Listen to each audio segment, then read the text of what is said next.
Friends, screen पर आप एक हिंदी पैराग्राफ देख रहे हैं। इसका हम हिंदी से इंग्लिश में ट्रांसलेशन करेंगे। एक एक सेंटेंस को ट्रिकफुली स्टेप वाइज ट्रांसलेट करेंगे। तो चलिए वीडियो शुरू करते हैं।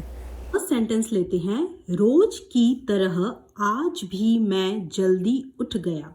फ्रेंड्स, रोज की तरह, रोज की तरह, रोज को हम क्या कहते हैं? Every day. रोज की तरह मतलब इसका डेली का रूटीन है, ठीक है। तो लाइक एवरी डे क्या हो जाएगा इसका इंग्लिश? लाइक एवरी डे, ठीक है। Like every day. आज भी मैं जल्दी उठ गया। अब देखिए यहाँ पर बहुत ही इंटरेस्टिंग है ये वर्ड आज भी। इसको आप अपनी डे टू डे कन्वर्जेशन में इतना ज़्यादा यूज़ कर सकते हैं और ये बहुत ही रियली मतलब आप यदि आप आज भी से सेंटेंस बनाएंगे तो आपके कम्युनिकेशन स्किल को ये बहुत अच्छे से इम्प्रूव भी करेगा। आज भी का मतलब होता है टुडे एज वेल। क्या होता है इसका मतलब? टुडे एज वेल, ठीक है। अब देखिए टुडे एज वेल का मतलब होता है आज भी। जैसे कि कहते हैं ना, देखो आज भी बारिश हो रही है, it is raining today as well. या फिर देखो वो कल एब्सेंट था और वो आज भी एब्सेंट है, तो he was absent yesterday and he is absent today as well. तो टुडे एज वेल मतलब आज भी, कल भी वो इसी एक्टिविटी को कर रहा था और आज भी इस एक्टिविटी में इन्वॉल्व है। तो जैसे मैं आपको यहाँ पर एक एग्जाम्पल देती हूँ इसका, जैसे कि आप टुडे एज वेल को अपनी डे टू डे कम्युनिकेशन में भी यूज़ करें। इससे आप सेंटेंस किस तरीके से बोल सकते हैं? It is raining, it is raining today as well. आज भी बारिश हो रही है, ठीक है। वो आज भी लेट आई, she came late today as well, today as well, ठीक है। वो अपना लंच बॉक्स आज भी भूल गया।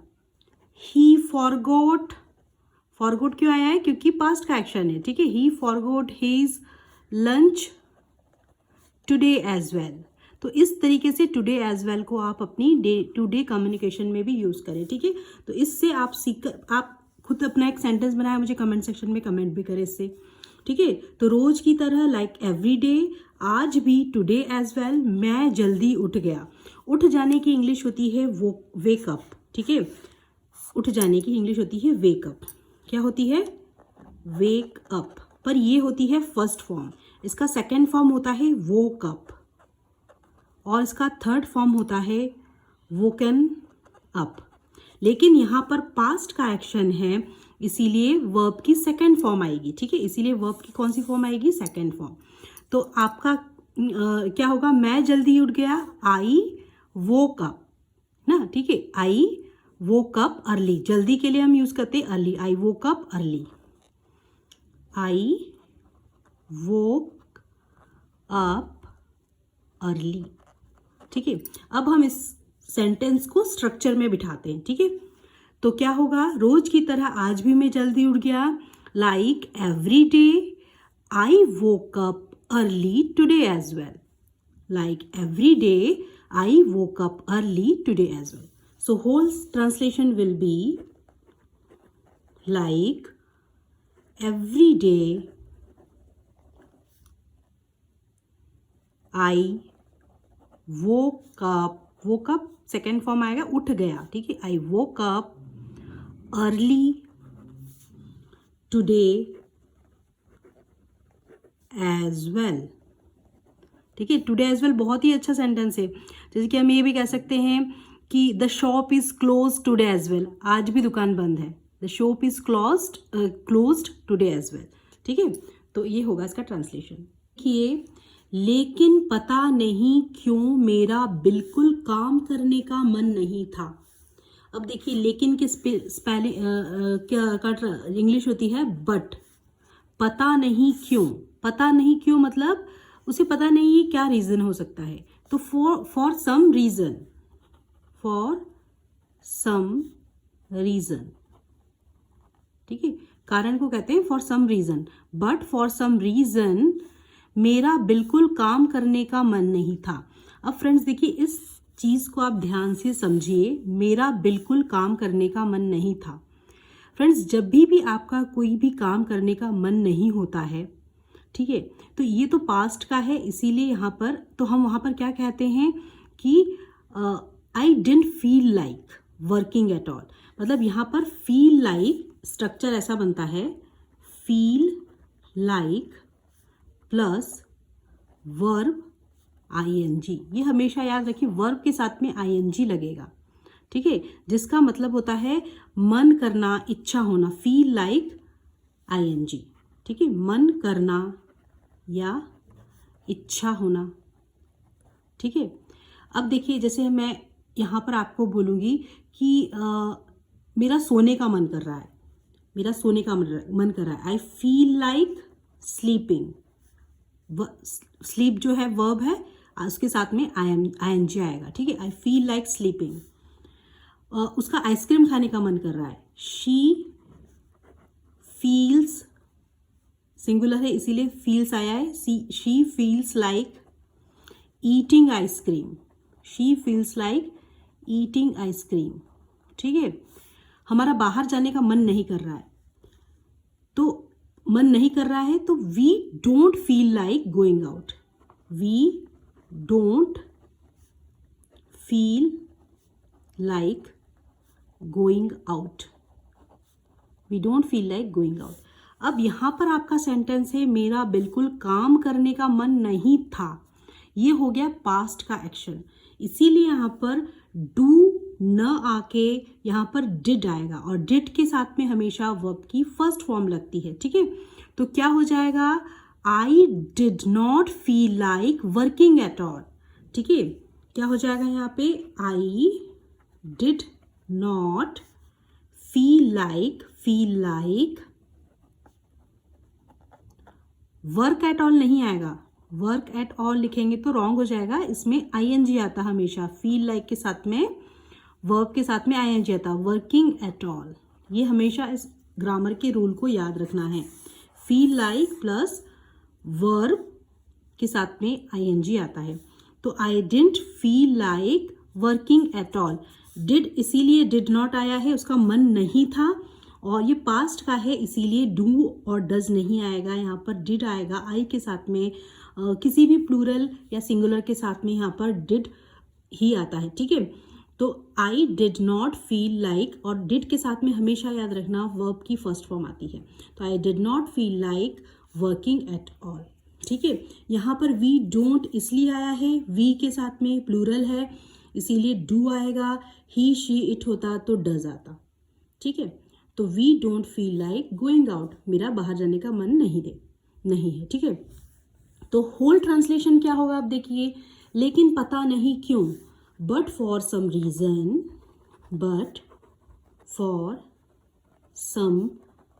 रीजन मेरा बिल्कुल काम करने का मन नहीं था, I didn't feel like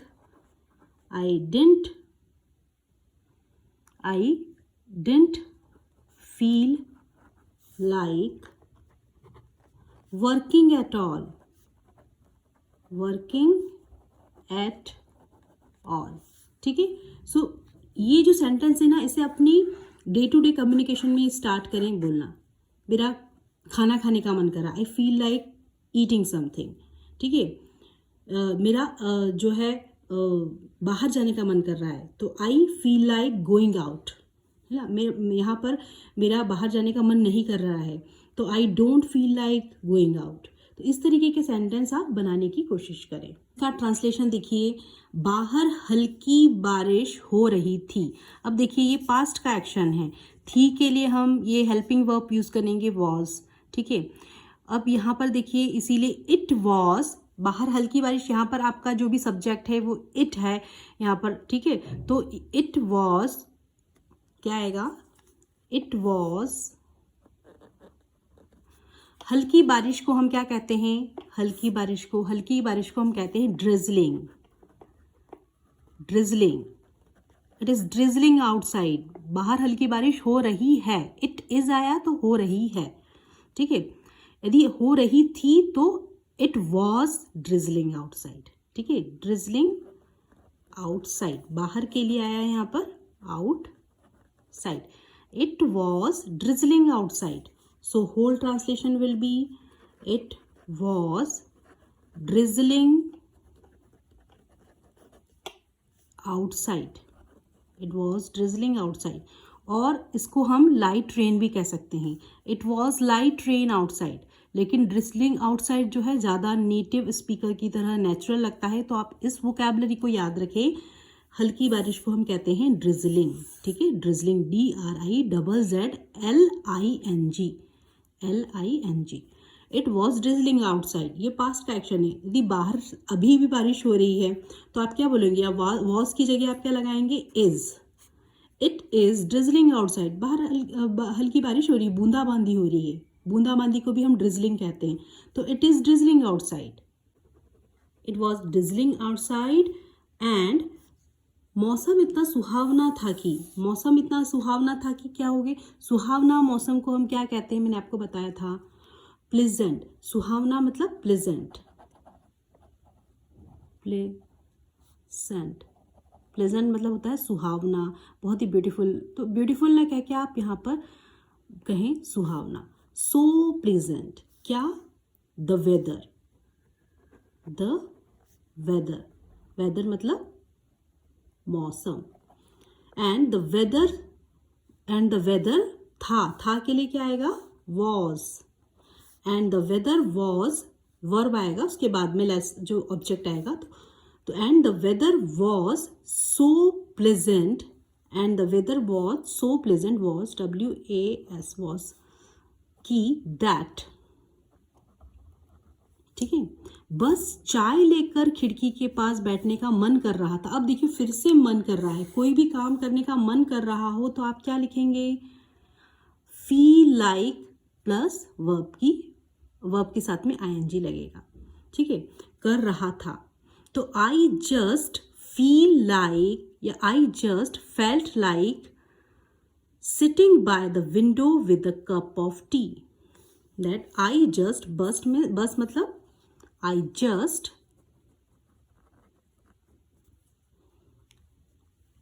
feel like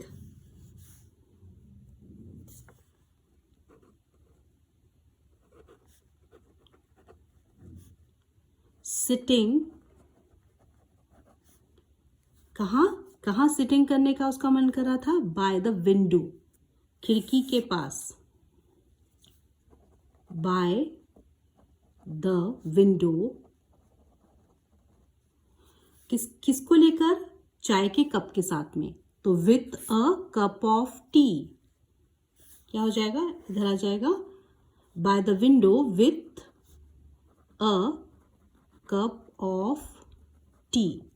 so whole translation will be and the weather was so pleasant that I just feel like sitting by the window with a cup of tea. ठीक है. So whole translation will be and the weather was so pleasant that I just feel like. देखिए यहाँ पर feel नहीं आके यहाँ पे felt आएगा क्योंकि एक्शन आपका कंप्लीटेड है. ठीक है. वहाँ पर डिड नॉट था इसीलिए वर्ब के साथ में फील आया है. ठीक है. लेकिन यहाँ पर फेल्ट आएगा. ठीक है, क्योंकि पास्ट का ऑप्शन है फेल्ट. FELT felt. वर्ब की सेकेंड फॉर्म आएगी. Feel, felt, felt. वर्ब की second form, third form, first form. तो इसीलिए आई just felt like sitting by the window with a cup of tea. देखिए मैं आपको फिर से एक बार क्लियर कर देती हूँ जिससे आप कंफ्यूज ना हो. पहले जो हमने करा था फील लाइक के साथ में मैंने बताया था वर्ब के साथ में ING आता है, लेकिन हमने डिड नॉट के साथ में क्यों लगाया है फील? क्योंकि हमेशा डिड के बाद में वर्ब की फर्स्ट फॉर्म आती है, ये याद रखना. इसीलिए डिड नॉट फील आ गया. पास्ट का एक्शन होते हुए भी आपको यहाँ पर फील लिखना है क्योंकि हमेशा डिड के बाद में वर्ब की फर्स्ट फॉर्म ही आती है। सेकंड फॉर्म आप लिखोगे डिड, कुड, है ना, इसके साथ में हमेशा कैन, मॉडल वर्ब के साथ में हमेशा यहाँ पर वर्ब की फर्स्ट फॉर्म आती है। तो डिड के साथ में आपका क्या हो जाएगा, वर्ब की फर्स्ट फॉर्म। तो I did not feel like working at all, इसीलिए यहाँ पर फील आया है, लेकिन यहाँ पर आपका पास्ट का एक्शन है, ठीक है, लेकिन आपका यहाँ पर उसका नेगेटिव नहीं है और पास्ट का एक्शन है, ठीक है, तो लेकिन यहाँ पर नेगेटिव नहीं है तो डिड नॉट नहीं आएगा, ठीक है। यहाँ पर क्या आएगा, यहाँ पर क्या आएगा, felt like sitting by the window with the cup of tea, ठीक है। तो ये है इसका whole translation. And the weather was so pleasant that I just felt like sitting by the window with the cup of tea. तभी माँ ने आवाज लगाई, इतनी देर तक क्या सोच रहे हो, ठीक है।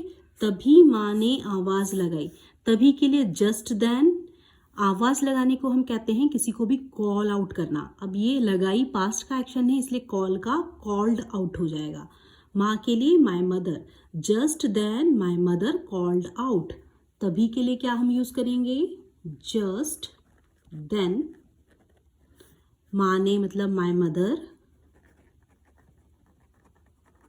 कॉल्ड आउट, कॉल का क्या हो जाएगा, कॉल्ड, पास्ट फॉर्म हो जाएगा कॉल्ड आउट। कॉल्ड आउट मतलब आवाज लगाना। Just then my mother called out, इतनी देर तक क्या सोच रहे हो, ठीक है। तो यहाँ पर इतनी देर तक क्या सोच रहे हो क्या लिखेंगे हम, इतनी देर तक, ठीक है। इतनी देर तक के लिए क्या हो जाएगा, for so long, for so long, for so long, ठीक है, तक क्या सोच रहे हो, ठीक है। What are you thinking about, सोचने को क्या कहते हैं, क्या के लिए what, what are you thinking about, सोचने को कहते हैं थिंक करना, ठीक है। तो ये एक्शन कंटिन्यू है, इसीलिए यहाँ पर आया है what are you thinking about, किस बारे में इतना सोच रहे हो, what are you thinking about, for so long. Just then my mother called out, what are, ARE, what are you thinking about for so long? So whole translation will be, just then my mother called out,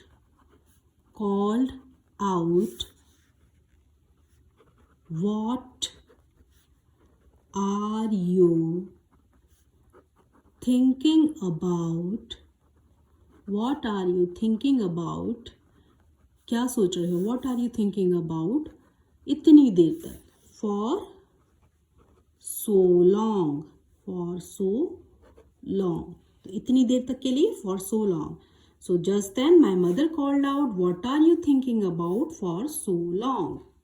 अगर ऐसे ही बैठे रहोगे तो सारे काम अधूरे रह जाएंगे, ठीक है। अगर के लिए इफ, ऐसे ही बैठे रहोगे, बैठने की इंग्लिश होती है सिटिंग, ठीक है। ऐसे ही कोई काम को करते रहने को क्या कहेंगे, keep sitting. If you keep sitting like this, if you keep, ऐसे ही बैठे रहोगे, ठीक है।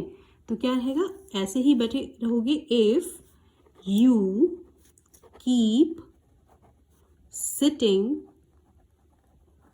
like this, if you keep sitting like this, तो सारे काम अधूरे रह जाएंगे। सारे काम की इंग्लिश होती है all your work, all your work, all your work। अधूरे का होता है unfinished, अधूरे मीन्स अनफिनिश्ड इसलिए आया क्योंकि पास्ट का एक्शन है, ठीक है। अनफिनिश्ड रह जाएंगे, will remain,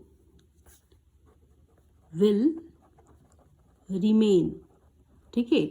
if you keep sitting like this, all your work will remain unfinished, all your work will remain unfinished. So whole translation will be, if you keep sitting like this.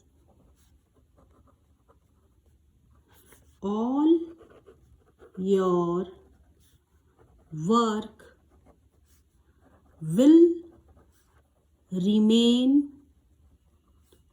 unfinished.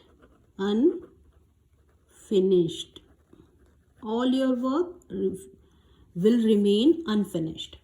उनकी बात सुनकर मुझे एहसास हुआ कि, माँ की बात सुनकर उन्हें एहसास हुआ, ठीक है। एहसास होने को क्या कहते हैं हम, रियलाइज करना, ठीक है। और एहसास हुआ पास्ट का एक्शन है तो रियलाइज्ड हो जाएगा, REALIZED, रियलाइज्ड। हुआ कि, रियलाइज्ड दैट, एहसास हुआ कि, आई रियलाइज्ड दैट, ठीक है। उनकी बात सुनकर, किसी भी बात को सुनने को हम कहते हैं हियर करना, ठीक है। तो और उनकी बात सुनकर, बात के लिए उनके वर्ड सुनकर, ठीक है। तो क्या होगा, हियरिंग हर, उनके लिए क्या आएगा, हर। तो यहाँ पर प्रोनाउन हम हर यूज़ करेंगे क्योंकि मदर है ना, फीमेल है, तो इसीलिए हर आएगा। Hearing her words, hearing her words, hearing her words मतलब उनकी बात सुनकर, hearing her words I realised that. तो whole translation will be hearing her words I realised that. उनकी बात सुनकर मुझे एहसास हुआ कि, कभी कभी हम बिना वजह आलस करने लगते हैं और समय यूं ही निकल जाता है। कभी कभी, समटाइम्स,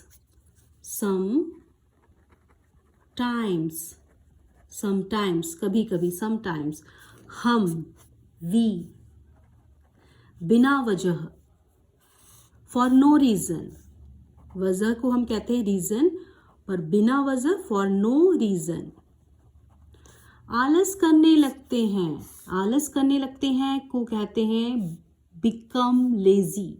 आलस की इंग्लिश होती है लेजी, और करने लग जाते हैं इसीलिए हो जाता है बिकम। बिकम मतलब होता है हो जाना, ठीक है। Become lazy, LAZY, lazy. We become lazy, sometimes we become lazy for no reason, और एंड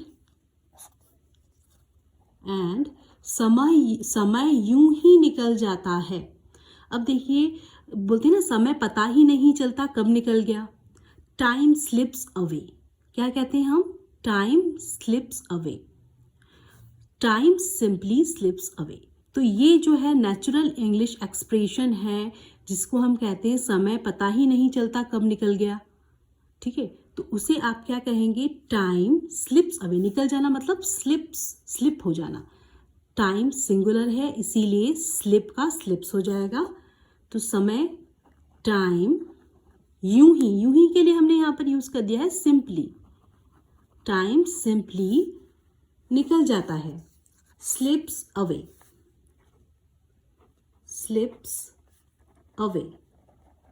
ठीक है। So whole translation will be, sometimes we become lazy for no reason and time simply slips away, ठीक है। So whole translation will be, sometimes we become lazy मतलब आलसी हो जाना है ना, we become lazy for no reason, बिना कारण के, for no reason, and time slips away, time निकल जाता है, यूं ही निकल जाता है। तो टाइम सिंपली स्लिप्स अवे। तो टाइम सिंपली स्लिप्स अवे ये एक नेचुरल इंग्लिश एक्सप्रेशन है जिसे आप अपनी डे टू डे कन्वर्सेशन में भी यूज़ करें, ठीक है। तो मेरा रिक्वेस्ट है, ये पूरा ट्रांसलेशन सीखने के बाद एक बार फिर बैक जाएं, पूरे ट्रांसलेशन को फिर से पढ़ें और अपने आप से खुद उसे ट्रांसलेट करने की कोशिश करें। जहाँ भी दिक्कत आ रही है फिर ट्रांसलेशन को देखें और फिर ट्रांसलेट करें, तो आपको इस वीडियो को देखने का मीनिंग है आपकी इंग्लिश लर्निंग जर्नी में ये एक वैल्यू ऐड करेगी। So friends, I hope video आपको पसंद आई होगी। Friends, if this video add any value in your English learning journey, please do subscribe my channel and don't forget to hit the bell icon. Friends, यदि इस video से आपको कोई भी आपकी इंग्लिश लर्निंग जर्नी में फ़ायदा हुआ है तो प्लीज़ आप मेरे चैनल को सब्सक्राइब करें, वीडियो को ज़्यादा से ज़्यादा लाइक और शेयर करें, जिससे कि मुझे आपका प्यार और मोटिवेशन मिलता रहे और मैं आपके लिए इस तरीके की और वीडियो लाती रहूं। So friends, thanks for watching my videos, keep learning, keep growing, keep watching my videos. Thanks for watching my videos.